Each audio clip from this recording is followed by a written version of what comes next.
Stella, we simplify learning.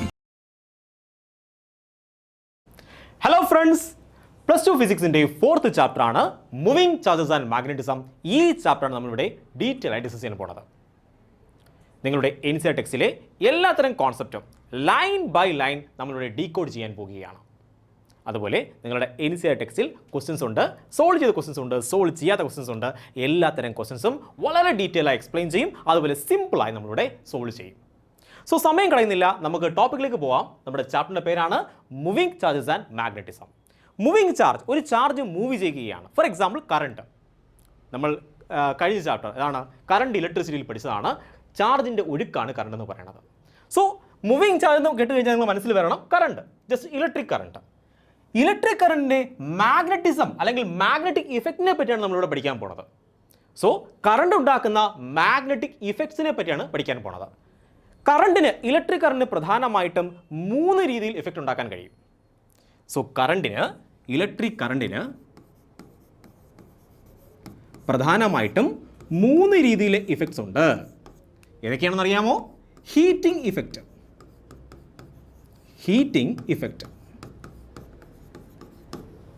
രണ്ട് chemical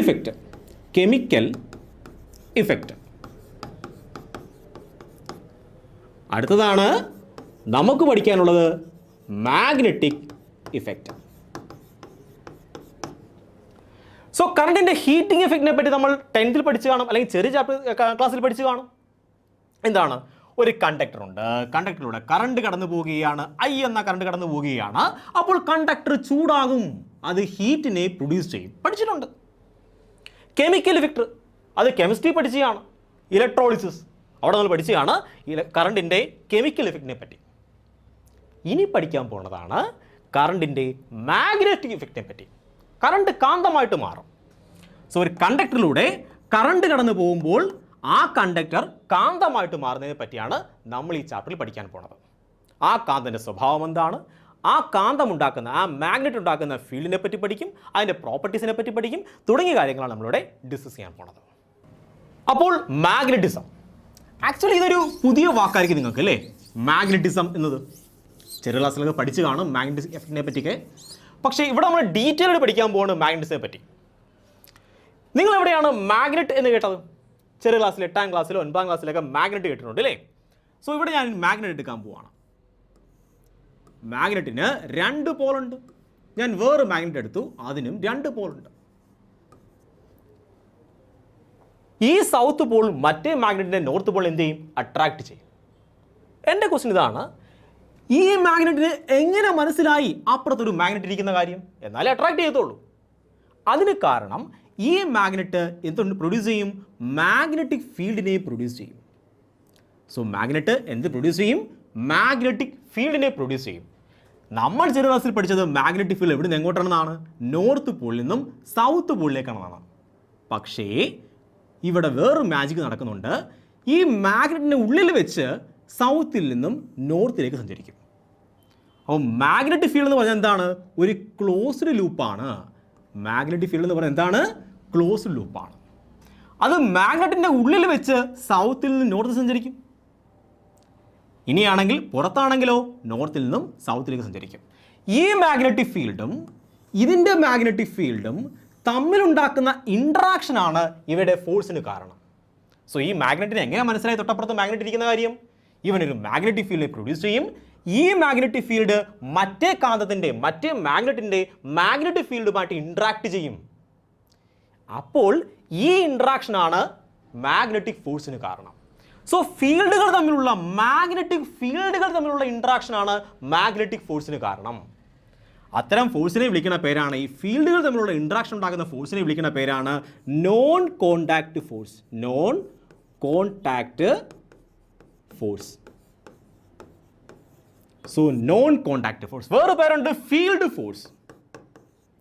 field force. എന്തുകൊണ്ടാണ് non contact എന്ന് പറയുന്നത്? കാരണം ഇവിടെ ആണെങ്കിൽ എൻ്റെ ഒരു ബോഡി ഉണ്ട്, ഒരു വസ്തു ഇരിപ്പുണ്ട്, ഒരു കല്ലിരിപ്പുണ്ട് കരുതുക. ഞാൻ ഈ കല്ലിനെ തള്ളാൻ പോവുകയാണ്. സോ ഇവിടെയാണെങ്കിൽ ഈ കല്ലിന് ഫോഴ്സ് കൊടുക്കണമെങ്കിൽ ഞാൻ എന്ത് ചെയ്യണം? കോണ്ടാക്ട് ചെയ്യണം. പക്ഷേ ഈ മാഗ്നറ്റ് കോണ്ടാക്ട് ചെയ്തോ? അട്രാക്റ്റിന് കോണ്ടാക്ട് ചെയ്യണ്ടോ? വേണ്ട. സോ ഇത്തരം ഫോഴ്സിന് വിളിക്കുന്ന പേരാണ് നോൺ കോണ്ടാക്ട് ഫോഴ്സ്. ഈ ഫോഴ്സിന് വിളിക്കുന്ന പേരാണ് കോണ്ടാക്ട് ഫോഴ്സ്. നോൺ കോണ്ടാക്ട് ഫോഴ്സിന് വേറെ പേരുണ്ട്, ഫീൽഡ് ഫോഴ്സ്. സോ നമുക്ക് മനസ്സിലായി മാഗ്നറ്റ് എന്ത് പ്രൊഡ്യൂസ് ചെയ്യും? മാഗ്നറ്റിക് ഫോഴ്സ് പ്രൊഡ്യൂസ് ചെയ്യും. ഇതുപോലെ ഇലക്ട്രിക് ചാർജ് ആണെങ്കിലോ Q1 എന്ന ചാർജ് ഉണ്ട്, Q2 എന്ന് പറഞ്ഞാൽ മറ്റൊരു ചാർജ് ഉണ്ട്. ഈ Q1 എന്ന ചാർജ് ഇലക്ട്രിക് ഫീൽഡിനെ പ്രൊഡ്യൂസ് ചെയ്യും. ഈ Q2 എന്ന ചാർജ് അതും ഇലക്ട്രിക് ഫീൽഡിനെ പ്രൊഡ്യൂസ് ചെയ്യും. ഈ ഇലക്ട്രിക് ഫീൽഡ് തമ്മിലുള്ള ഇൻട്രാക്ഷൻ ആണ് ഇവിടെ ഉണ്ടാകുന്ന ഇലക്ട്രോസ്റ്റാറ്റിക് ഫോഴ്സിന് കാരണം. സോ നമുക്ക് മനസ്സിലായി ഇവിടെയാണെങ്കിൽ ചാർജുകൾക്കിടയിൽ എന്തുണ്ടായി? ഇലക്ട്രോസ്റ്റാറ്റിക് ഫോഴ്സ് ഉണ്ടായി. മാഗ്നറ്റ്സിൻ്റെ ഇടയിൽ എന്തുണ്ടായി? മാഗ്നറ്റിക് ഫോഴ്സ് ഉണ്ടായി. ഇതൊക്കെ എന്ത് ഫോഴ്സ് ആണ്? ഫീൽഡ് ഫോഴ്സ് ആണ്. ഫീൽഡ് ലൈൻസ് തമ്മിലുള്ള ഇൻട്രാക്ഷൻ ആണ് ഇത്തരം ഫോഴ്സിന് കാരണം. ഇനി ഇവിടെ ഫീൽഡ് ലൈൻസ് നോക്കിക്കഴിഞ്ഞാൽ നമുക്കറിയാം പോസിറ്റീവ് ചാർജ് ആണെങ്കിൽ പുറത്തേക്കായിരിക്കും ഇലക്ട്രിക് ഫീൽഡ്. പക്ഷേ ഇവിടെയാണെങ്കിൽ കണ്ടിന്യൂസ് ആണ്. മാഗ്നറ്റിക് ഫീൽഡ് എങ്ങനെയായിരിക്കും? കണ്ടിന്യൂസ് ആണ്, കണ്ടിന്യൂസ് ലൂപ്പാണ്. പക്ഷേ ഇലക്ട്രിക് ഫീൽഡ് എങ്ങനെയാണോ? അല്ല, കണ്ടിന്യൂസ് അല്ല, നോൺ കണ്ടിന്യൂസ് ആണ്. അത് ഡിസ്കണ്ടിന്യൂസ് ആണ്. സോ ഇതാണ് നമ്മൾ ആദ്യം മനസ്സിലാക്കുന്നത്. മാഗ്നറ്റ് എന്ത് പ്രൊഡ്യൂസ് ചെയ്യും? മാഗ്നറ്റിക് ഫീൽഡിനെ പ്രൊഡ്യൂസ് ചെയ്യും. മാഗ്നറ്റിന് ചുറ്റും ഒരു കാന്തിക മണ്ഡലം ഉണ്ടായിരിക്കും. ഇനി നമ്മുടെ ചാപ്റ്റർ പേരെന്താണ്? Moving charges and magnetism. നമ്മളിതുവരെ കേട്ടത് ഒരു കാന്തം മാത്രമേ കാന്തിക മണ്ഡലത്തിന് ഉണ്ടാക്കുകയുള്ളൂ.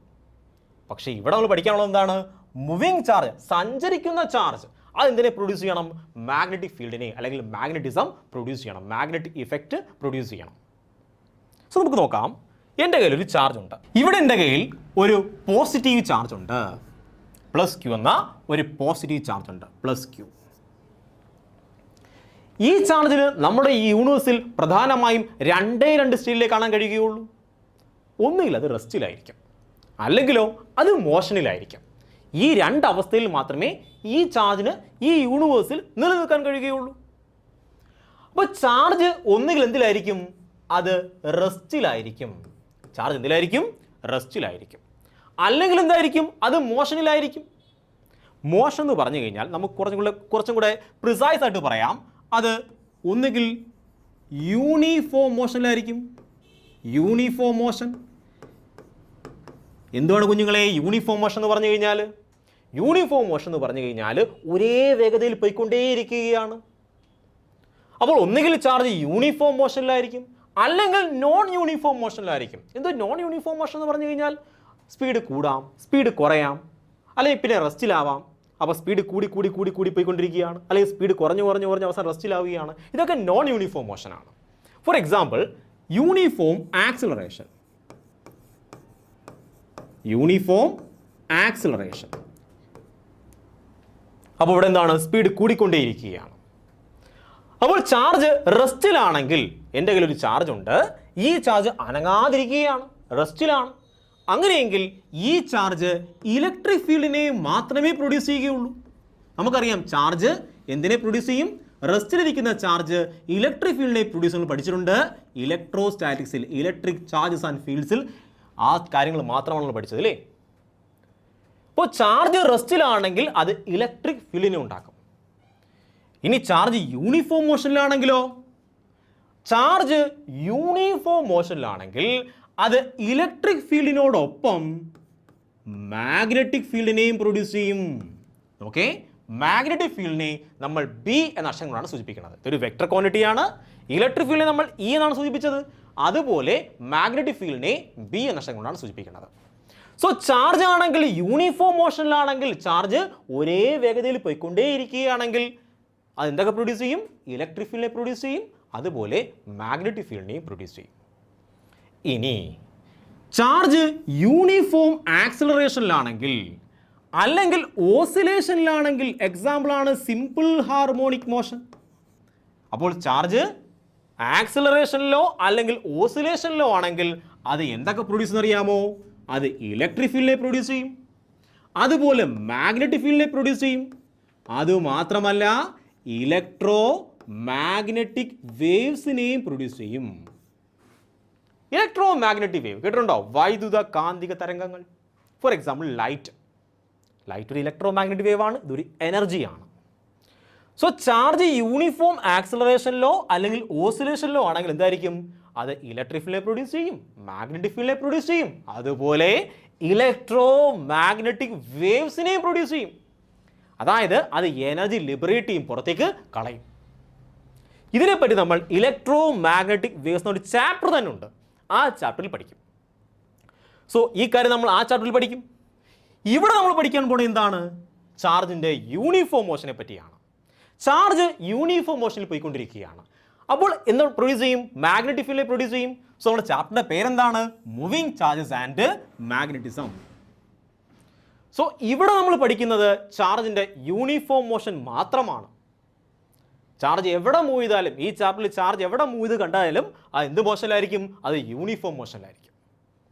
അല്ല യൂണിഫോം മോഷൻ അല്ലെങ്കിലോ അവിടെ ഉറപ്പായിട്ട് എന്ത് പ്രൊഡ്യൂസ് ചെയ്യണം? ഇലക്ട്രോ മാഗ്നറ്റിക് വേവ് പ്രൊഡ്യൂസ് ചെയ്തിട്ടുണ്ടാകും. സോ ഇത്രയും കോൺസെപ്റ്റ് മനസ്സിലായോ? ചാർജ് റെസ്റ്റിലാണെങ്കിൽ ഇലക്ട്രിക് ഫീൽഡ് മാത്രമേ ഉണ്ടാക്കുകയുള്ളൂ.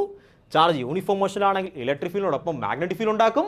ചാർജ് നോൺ യൂണിഫോം മോഷനിലാണെങ്കിലോ അത് ഇലക്ട്രിക് ഫീൽഡ്, മാഗ്നറ്റിക് ഫീൽഡ്, അതുപോലെ ഇലക്ട്രോ മാഗ്നറ്റിക് വേവ് എനർജി അതിനെയും പ്രൊഡ്യൂസ് ചെയ്യും.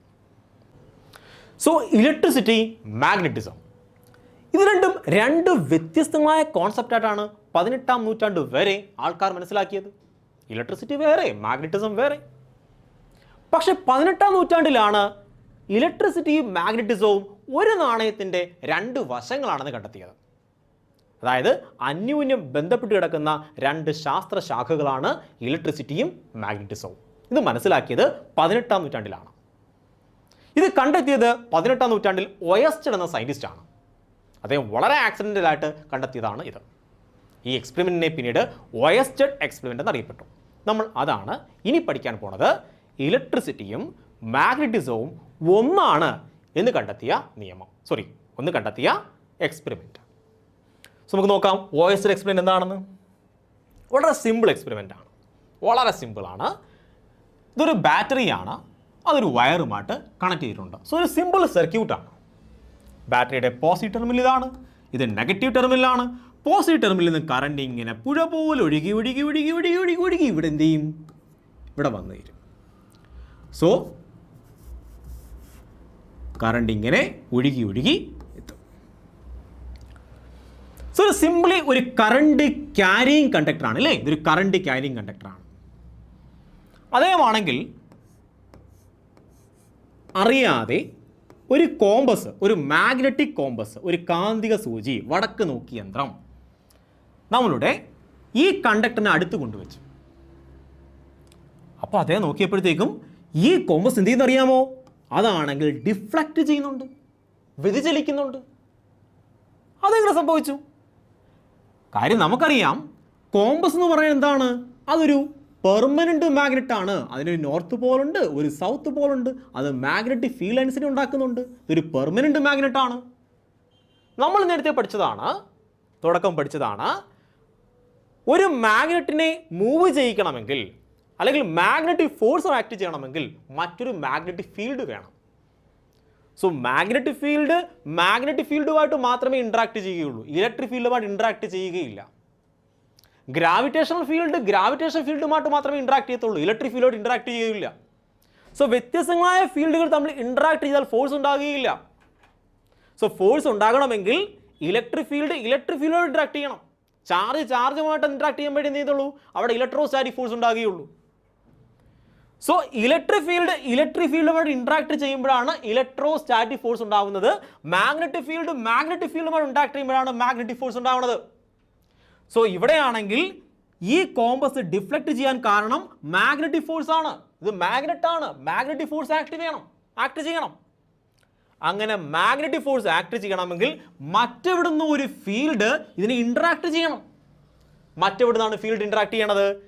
അദ്ദേഹത്തിന് മനസ്സിലായി, ഇവിടെ കറണ്ടിൻ്റെ വാല്യൂ കൂട്ടിയപ്പോൾ കൂടുതൽ കറണ്ട് ഒഴുകി, കൂടുതൽ ഡിഫ്ലക്ഷൻ ഉണ്ടായി.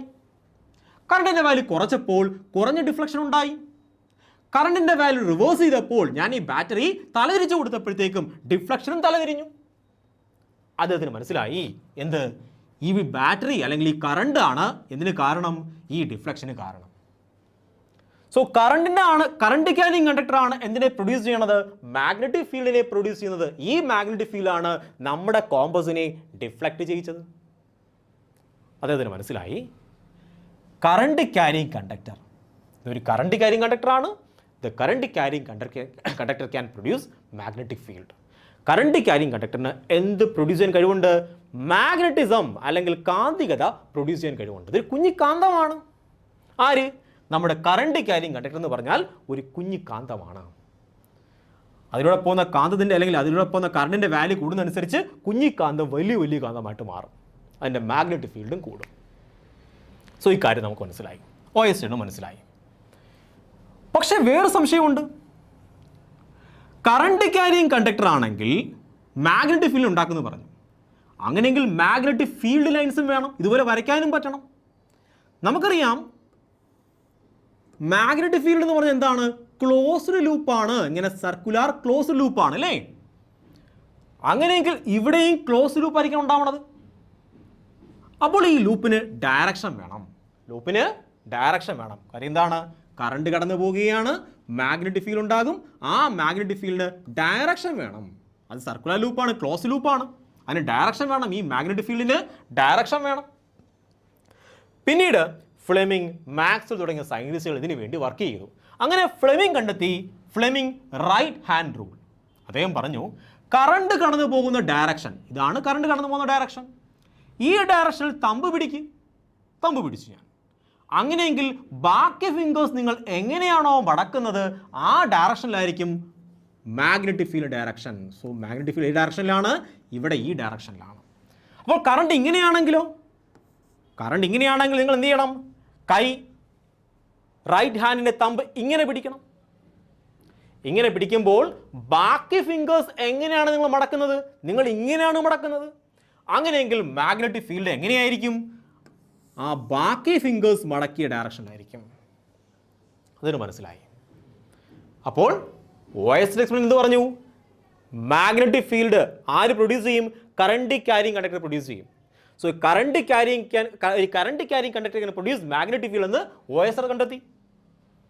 അതുപോലെ ഫ്ലെമിംഗ് പറഞ്ഞു ഇതിന് ഡയറക്ഷൻ, ഈ മാഗ്നറ്റിക് ഫീൽഡ് ഡയറക്ഷൻ അത് എങ്ങനെയായിരിക്കും? ആ കറണ്ട് കടന്നു പോകുന്ന ഡയറക്ഷൻ എന്ത് ചെയ്യണം? നിങ്ങളുടെ തമ്പ് പിടിക്കണം.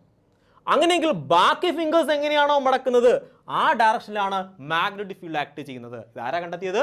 ഇത് ഫ്ലെമിംഗ് ആണ് പറഞ്ഞത്. ഈ നിയമത്തിനെ വിളിക്കുന്ന പേരാണ് Fleming right hand thumb rule. Fleming right hand thumb rule. So right hand thumb rule എന്താ പറയണേ?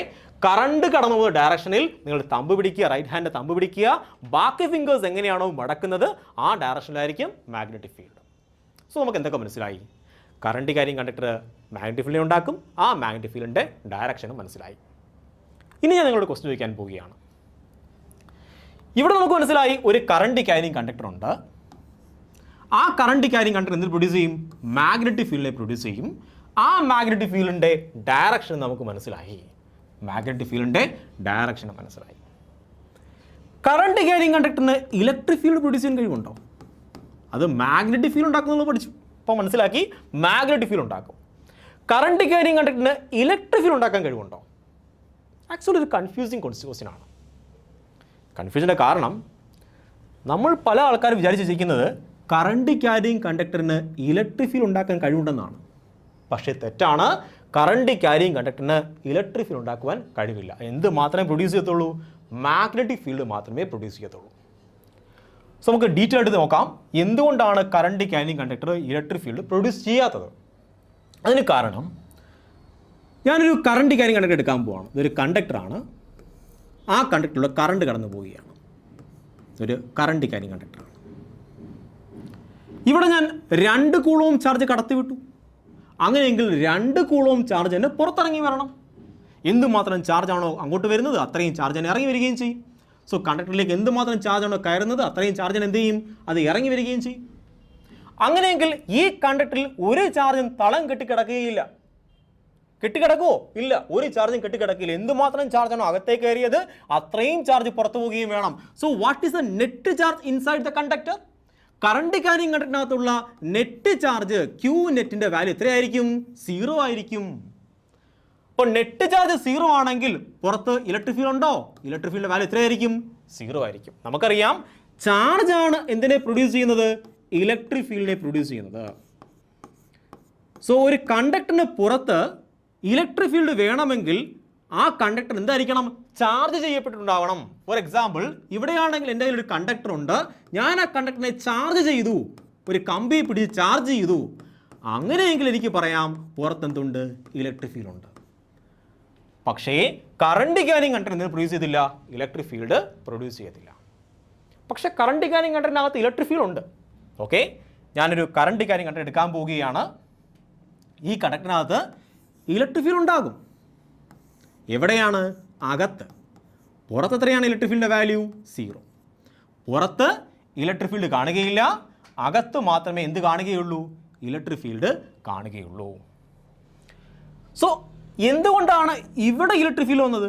കറണ്ട് ക്യാരിങ് കണ്ടക്ടറിൻ്റെ അകത്ത് എന്തുകൊണ്ടാണ് ഇലക്ട്രിക് ഫീൽഡ് വന്നത്? കാരണം നമ്മൾ പൊട്ടൻഷ്യൽ ഡിഫറൻസ് ആണ് കൊടുത്തിരിക്കുന്നത്. ഒരു പോസിറ്റീവ് പൊട്ടൻഷ്യലാണ്, നെഗറ്റീവ് പൊട്ടൻഷ്യലാണ്. ഫോർ എക്സാമ്പിൾ, ഞാൻ 10 വോൾട്ട് കൊടുക്കുകയാണ്. സോ ഈ കണ്ടക്ടറിന് അക്രോസ് ഇവിടെ 10 വോൾട്ട് ആണെങ്കിൽ ഇവിടെ 0 വോൾട്ട്. പൊട്ടൻഷ്യൽ ഡിഫറൻസ് വന്നു. നമുക്കറിയാം electric field which is equal to dV divide by dr ആണ്. ഇവിടെ പഠിച്ചാണിത് ഇലക്ട്രിക് പൊട്ടൻഷ്യൽ ആൻഡ് കപ്പാസിറ്റൻസിൽ പഠിച്ചാണ് അല്ലേ?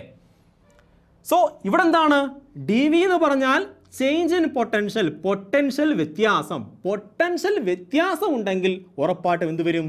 കണ്ടക്ടറിൻ്റെ ഉള്ളിൽ ഇലക്ട്രിക് ഫീൽഡ് വരും. സോ പൊട്ടൻഷ്യൽ ഡിഫറൻസ് ഉണ്ടെങ്കിൽ, അതായത് ബാറ്ററിയുമായി കണക്ട് ചെയ്ത കണ്ടക്ടർ ആണെങ്കിൽ അകത്ത് ഇലക്ട്രിക് ഫീൽഡ് കാണും, പുറത്ത് ഇലക്ട്രിക് ഫീൽഡിൻ്റെ വാല്യൂ 0. ഇല്ല, ഞാനൊരു കണ്ടക്ടറിനെ എടുത്തിട്ടാണെങ്കിൽ ആ കണ്ടക്ടറിനെ വെറും ചാർജ് ചെയ്യുകയാണ്. അങ്ങനെ ചാർജ് ചെയ്ത് കഴിഞ്ഞാൽ പുറത്ത് ഇലക്ട്രിക് ഫീൽഡ് കാണും. കാര്യം ഇതൊരു ചാർജാണ്, പുറത്ത് ഇലക്ട്രിക് ഫീൽഡ് കാണും. പക്ഷേ അകത്തോ? അകത്ത് ഇലക്ട്രിക് ഫീൽഡിൻ്റെ വാല്യൂ 0 ആയിരിക്കും. കാര്യം എന്തുവാണ്? കാര്യം എല്ലാ ഭാഗത്തും സെയിം പൊട്ടൻഷ്യലാണ്. ഇത് ഇക്യൂ പൊട്ടൻഷ്യൽ സർഫസ് ആണ്. എല്ലാ ഭാഗത്തും ഒരേ പൊട്ടൻഷ്യലാണ്. സോ പൊട്ടൻഷ്യൽ ഡിഫറൻസ് എത്രയാണ്? പൊട്ടൻഷ്യൽ ഡിഫറൻസിൻ്റെ വാല്യൂ 0 ആണ്. അതുകൊണ്ട് ഇലക്ട്രിക് ഫീൽഡ് എത്രയായിരിക്കും? 0 ആയിരിക്കും. സോ കണ്ടക്ടറിൻ്റെ അകത്താണ് നോക്കുന്നതെങ്കിൽ ഈ ഇക്വേഷൻ നോക്കും. കണ്ടക്ടറിന് പുറത്താണെങ്കിൽ ഇതിന് നെറ്റ് ചാർജ് ഉണ്ടോ നോക്കും. സോ കണ്ടക്ടറിന് പുറത്ത് ഇലക്ട്രിക് ഫീൽഡ് ഉണ്ടോ എന്ന് ചോദിച്ചാൽ നോക്കണം, ഈ കണ്ടക്ടറിന് നെറ്റ് ചാർജ് ഉണ്ടോ നോക്കണം. കണ്ടക്ടറിന് അകത്ത് ഇലക്ട്രിക് ഫീൽഡ് ഉണ്ടോ എന്ന് ചോദിച്ചാൽ നോക്കണം, പൊട്ടൻഷ്യൽ ഡിഫറൻസ് ഉണ്ടോ നോക്കണം. പൊട്ടൻഷ്യൽ ഉണ്ടെങ്കിൽ ഇലക്ട്രിക് ഫീൽഡ് ഉണ്ട്, പൊട്ടൻഷ്യൽ ഡിഫറൻസ് ഇല്ലെങ്കിൽ ഇലക്ട്രിക് ഫീൽഡ് ഇല്ല. സോ ഇങ്ങനെയാണ് ഈ കോൺസെപ്റ്റ് മനസ്സിലാക്കേണ്ടത്. സോ ഇപ്പോൾ നമ്മൾ എന്തൊക്കെ പഠിച്ചു? നമ്മൾ പഠിച്ചു ഒരു ചാർജ് ആണെങ്കിൽ റെസ്റ്റിലിരിക്കുമ്പോൾ മാഗ്നറ്റിക് ഫീൽഡ് ഉണ്ടാക്കും, മൂവ് ചെയ്യുമ്പോൾ ഇലക്ട്രിക് ഫീൽഡ് മാഗ്നറ്റിക് ഫീൽഡ് ഉണ്ടാക്കാം. അത് യൂണിഫോം മോഷൻ ആണെങ്കിൽ ഇലക്ട്രിക് ഫീൽഡ് മാഗ്നറ്റിക് ഫീൽഡ് മാത്രമേ ഉണ്ടാക്കുകയുള്ളൂ. അല്ല യൂണിഫോം ആക്സലേഷൻ ആണെങ്കിൽ ഇലക്ട്രിക് ഫീൽഡും മാഗ്നറ്റിക് ഫീൽഡും അതുപോലെ ഇലക്ട്രോ മാഗ്നറ്റിക് വേവ്സും ഉണ്ടാക്കും. പിന്നെ നമ്മൾ പഠിച്ചു OSL എക്സ്പെരിമെൻറ്റ്. ഒരു കറണ്ട് ക്യാരിങ് കണ്ടക്ടറാണ്, ആ കണ്ടക്ടറിലൂടെ കറണ്ട് കടന്നു പോവുകയാണ്. അങ്ങനെയെങ്കിൽ ചുറ്റും മാഗ്നറ്റിക് ഫീൽഡ് ഉണ്ടാകും. ആ മാഗ്നറ്റിക് ഫീൽഡിൻ്റെ ഡയറക്ഷൻ പഠിച്ചു. ആ ഡയറക്ഷൻ ആരാ പറഞ്ഞു തന്നത്? ഫ്ലെമിങ്സ് റൈറ്റ് ഹാൻഡ് തമ്പ് റൂളാണ്. സോ ഇത്രയും കാര്യം നമുക്ക് മനസ്സിലായി. ഇനിയാണെങ്കിൽ നമ്മൾ പഠിക്കാൻ പോണത് ഡയറക്ഷനാണ്. സോ ഇവിടെയാണെങ്കിൽ എൻ്റെ കയ്യിലൊരു കണ്ടക്ടറുണ്ട്. ഈ കണ്ടക്ടറിലൂടെ കറണ്ട് കടന്നു പോവുകയാണ്. അപ്പോൾ ഉറപ്പായിട്ട് ചുറ്റുപാട് എന്തുണ്ടാവും? മാഗ്നറ്റിക് ഫീൽഡ് ഉണ്ടാകും. എൻ്റെ ക്വസ്റ്റ്യൻ ആണ്, ഇതൊരു പോയിൻ്റാണ്, പോയിന്റ് P. ഈ പോയിന്റ് Pയിൽ what is the direction of magnetic field? Point Pയിലെ മാഗ്നറ്റിക് ഫീൽഡിൻ്റെ ഡയറക്ഷൻ എന്താണ്? സോ എനിക്കറിയാം മാഗ്നറ്റിക് ഫീൽഡ് ഉണ്ടെന്ന്. ഉറപ്പായിട്ട് എന്താണ്? കറണ്ട് ഇങ്ങനെ പോവുകയാണ്, നമ്മൾ റൈറ്റ് ഹാൻഡ് തമ്പ് ഇങ്ങനെ മടക്കും. ഇങ്ങനെ മടക്കുമ്പോൾ എനിക്കറിയാം ഈ ഡയറക്ഷനിലാണ് മാഗ്നറ്റിക് ഫീൽഡ് പോണത്. ഇങ്ങനെയാണ് പോണത്. കറണ്ട് ഇങ്ങനെ പോവും, ഇങ്ങനെ കയറി പിടിച്ചു, ഇങ്ങനെയായിരിക്കും പോകേണ്ടത്. സോ മാഗ്നറ്റിക് ഫീൽഡ് ഇങ്ങനെയായിരിക്കും. പക്ഷേ what is the direction of magnetic field എന്ന് ചോദിച്ചു കഴിഞ്ഞാൽ, ഇതൊരു പ്ലെയിൻ ആണ്, ഇതൊരു പേപ്പറാണ്. ഇതൊരു പേപ്പറാണ്. ഈ പേപ്പറിൻ്റെ അകത്തേക്കാണ് മാഗ്നറ്റിക് ഫീൽഡ് കയറി വരുന്നത്. ശരിയല്ലേ? നിങ്ങൾ ഇങ്ങനെ മാഗ്നറ്റിക് ഫീൽഡ് പിടിച്ചു കഴിഞ്ഞാൽ ഇതൊരു പേപ്പറാണെങ്കിൽ P എന്ന പോയിന്റ് ഇവിടെയാണ്. ഈ പേപ്പറിൻ്റെ അകത്തേക്കാണ് മാഗ്നറ്റിക് ഫീൽഡ് വരുന്നത്. സോ അകത്തേക്ക് മാഗ്നറ്റിക് ഫീൽഡ് വന്നാൽ നമ്മൾ പറയും into the plane. Magnetic field എങ്ങനെയായിരിക്കും? ഇൻ ടു ദ പ്ലെയിൻ ആയിരിക്കും. ഇനി ഇവിടെയാണെങ്കിലോ, ഞാൻ ഇവിടെ എടുത്തു പോയിന്റ് Q. ഈ Q എന്ന പോയിന്റിൽ എങ്ങനെയാണ് മാഗ്നറ്റിക് ഫീൽഡ് വരുന്നത്? സോ ഇത് കണ്ടക്ടറാണ്. നമുക്കറിയാം മാഗ്നറ്റിക് ഫീൽഡ് ഇങ്ങനെ പോയിക്കൊണ്ടിരിക്കുകയാണ്, ഇങ്ങനെ ഒരു സർക്കുലർ ലൂപ്പായിട്ട് വന്നുകൊണ്ടിരിക്കുകയാണ്. സോ ഇതാണ് നമ്മുടെ മാഗ്നറ്റിക് ഫീൽഡ്. ഇവിടെ ഇൻ ടു ദ പ്ലെയിൻ ആയിരുന്നു. പക്ഷേ ഇവിടെയാണെങ്കിലോ പ്ലെയിന് പുറത്തേക്കാണ്. പ്ലെയിന് പുറത്തേക്കാണ്. Out the plain. നമ്മൾ ഇങ്ങനെ സിമ്പിൾ സൂചിപ്പിക്കും. സോ ഇങ്ങനെ സിമ്പിൾ കണ്ടു കഴിഞ്ഞാൽ നിങ്ങൾ മനസ്സിലാക്കണം പ്ലെയിന് ഉള്ളിലേക്കാണ് കയറുന്നത്. പ്ലെയിന് ഉള്ളിലേക്കാണ് കയറുന്നത്. ഇങ്ങനെ മാഗ്നറ്റിക് ഫീൽഡ് കണ്ടു കഴിഞ്ഞാൽ, ഈ ഒരു സിമ്പിൾ കണ്ടു കഴിഞ്ഞാൽ നിങ്ങൾ മനസ്സിലാക്കണം പ്ലെയിന് പുറത്തേക്കാണ് ഇറങ്ങുന്നത്. സോ ഇത് into the plane, plane അകത്തേക്ക്, ഇത് പ്ലെയിന് പുറത്തേക്ക്. ഫോർ എക്സാമ്പിൾ ഞാൻ പറയുകയാണ് മാഗ്നറ്റിക് ഫീൽഡ് ഇങ്ങനെയാണ്. മാഗ്നറ്റിക് ഫീൽഡ് ഇങ്ങനെയാണ്. ഇതിന്റെ മീനിങ് എന്താണ്? Magnetic field into the plane ആണ്, ഈ പേപ്പറിനകത്തേക്ക് കുത്തി കയറുകയാണ്. അല്ലെങ്കിൽ ഞാൻ പറയുകയാണ് കറണ്ട് ഇങ്ങനെയാണ്. കറണ്ട് ഇങ്ങനെയാണ്. ഇതിന്റെ മീനിങ് എന്താണ്? കറണ്ട് ഈ പേപ്പറിൽ നിന്നും അല്ലെങ്കിൽ ഈ പ്ലെയിനിൽ നിന്നും കറണ്ട് പുറത്തേക്ക് പോവുകയാണ്. ഔട്ട് ദ പ്ലെയിൻ ആണ്. So outward in direction, inward in direction. ഈ കാര്യം മനസ്സിലാവുമല്ലോ. ഈ സിമ്പല് ഇൻ, ഇത് ഔട്ട്. സോ ഇപ്പോൾ നമ്മൾ കുറേ കോൺസെപ്റ്റ് പഠിച്ചു അല്ലേ? എന്തൊക്കെയാണ് പഠിച്ചത്? മാഗ്നറ്റിക് ഫീൽഡ് ഡയറക്ഷൻ പഠിച്ചു, മാഗ്നറ്റിക് ഫീൽഡ് എന്താണെന്ന് പഠിച്ചു, ചാർജ് ഉണ്ടാക്കുന്ന മാഗ്നറ്റിക് ഫീൽഡിനെ പറ്റി പഠിച്ചു. അങ്ങനെ കുറേ കോൺസെപ്റ്റ് പഠിച്ചു. ഇനിയാണെങ്കിൽ ഞാൻ നിങ്ങളോട് വീണ്ടും ഒരു ക്വസ്റ്റ്യൻ ചോദിക്കാൻ പോവുകയാണ്. ഇവിടെയാണെങ്കിൽ എൻ്റെ കയ്യിൽ ഒരു സർക്കുലാർ അല്ലെങ്കിൽ സെമി സർക്കുലാർ ലൂപ്പ് ഉണ്ട്. കറണ്ട് ഇങ്ങനെ കടന്നു പോവുകയാണ്. ഈ പോയിന്റ് പി എന്ന പോയിന്റിലെ മാഗ്നറ്റിക് ഫീൽഡ് ഡയറക്ഷൻ പറയുക. സോ പി എന്ന പോയിന്റിലെ മാഗ്നറ്റിക് ഫീൽഡിന്റെ ഡയറക്ഷൻ വേണം. അപ്പോൾ നമ്മൾ എന്താ പഠിച്ചത്? ഫ്ലെമിങ്സിന്റെ റൈറ്റ് ഹാൻഡ് റൂൾ അനുസരിച്ച് കറണ്ട് പോകുന്ന ഡയറക്ഷനിൽ തമ്പ് പിടിക്കണം. സോ നമുക്ക് തമ്പ് പിടിക്കാം. കറണ്ട് പോകുന്ന കമ്പി നമ്മൾ തമ്പ് ഇങ്ങനെ പിടിക്കാൻ പോവുകയാണ്. കറണ്ട് ഡയറക്ഷൻ അതേ ഡയറക്ഷനിൽ തമ്പ് പിടിച്ചു. സോ മാഗ്നറ്റിക് ഫീൽഡ് എങ്ങനെ ആക്ട് ചെയ്യുന്നത്? ഇങ്ങനെയാണ് വരേണ്ടത്. ശരിയല്ലേ? മാഗ്നറ്റിക് ഫീൽഡ് എങ്ങനെയാണ് വരേണ്ടത്? ഇങ്ങനെയാണ് വരേണ്ടത്. മാഗ്നറ്റിക് ഫീൽഡ് ഇങ്ങനെയാണ്. സോ ഇതിനകത്തേക്ക് എങ്ങനെയാണ്? ഇൻ ടു ദ പ്ലെയിൻ ആണ്. ഇതിനകത്തേക്ക് കയറുകയാണ്. സോ ഞാൻ പറയും മാഗ്നറ്റിക് ഫീൽഡ് എങ്ങനെയാണ്? Magnetic field direction into the plane ആണ്. ഇനി ഇങ്ങനെയാണെങ്കിലോ കറണ്ട് ഇങ്ങനെയാണ്. സോ നമ്മൾ തമ്പ് എന്ത് ചെയ്യും? നമ്മൾ തമ്പ് ഇങ്ങനെ പിടിക്കും. സോ തമ്പ് ഇങ്ങനെ പിടിക്കുമ്പോൾ കറണ്ട് എന്ത് ചെയ്യാണ്? കറണ്ട് ഇങ്ങനെ പോവുകയാണ്. നമ്മൾ തമ്പ് ഇങ്ങനെ പിടിക്കുകയാണ്. സോ മാഗ്നറ്റിക് ഫീൽഡ് എങ്ങനെ ആക്ട് ചെയ്യുന്നത്? കറണ്ട് ഇങ്ങനെ പോവും, തമ്പ് ഇങ്ങനെ പിടിക്കും. സോ മാഗ്നറ്റിക് ഫീൽഡ് ഇങ്ങനെ ആക്ട് ചെയ്യുന്നത്. സോ മാഗ്നറ്റിക് ഫീൽഡ് ലൈൻസ് ഇങ്ങനെയാണ് ആക്ട് ചെയ്യുന്നത്. അതായത് ഇവിടെ പ്ലെയിന് പുറത്തേക്കാണ് ആക്ട് ചെയ്യുന്നത്. സോ പി എന്ന പോയിന്റിൽ magnetic field out the plane ആണ്. പ്ലെയിന് നമുക്ക് കണ്ടക്ടർ നമ്മൾ കൈ ഇങ്ങനെ പിടിക്കുകയാണ്. പ്ലെയിനിൽ നിന്നും പുറത്തേക്കാണ് വരുന്നത്. ശരിയല്ലേ? പ്ലെയിനിൽ നിന്നും പുറത്തേക്കാണ് വരുന്നത്. അപ്പോൾ നമുക്ക് മനസ്സിലായി മാഗ്നറ്റിക് ഫീൽഡിൻ്റെ ഡയറക്ഷൻ മനസ്സിലായി. സോ ഈ വീഡിയോയിൽ നമ്മൾ കുറേ കോൺസെപ്റ്റ് പഠിച്ചു. ഇത്രയും കോൺസെപ്റ്റ് നിങ്ങൾക്ക് മനസ്സിലായെന്ന് പ്രതീക്ഷിക്കുന്നു. ഞാൻ ഈ വീഡിയോയുടെ വൈൻഡപ്പ് ചെയ്യാൻ പോവുകയാണ്. കൂടുതൽ ടോപ്പിക്സ് നമുക്ക് അടുത്ത വീഡിയോയിൽ കാണാം. Have a nice study. By.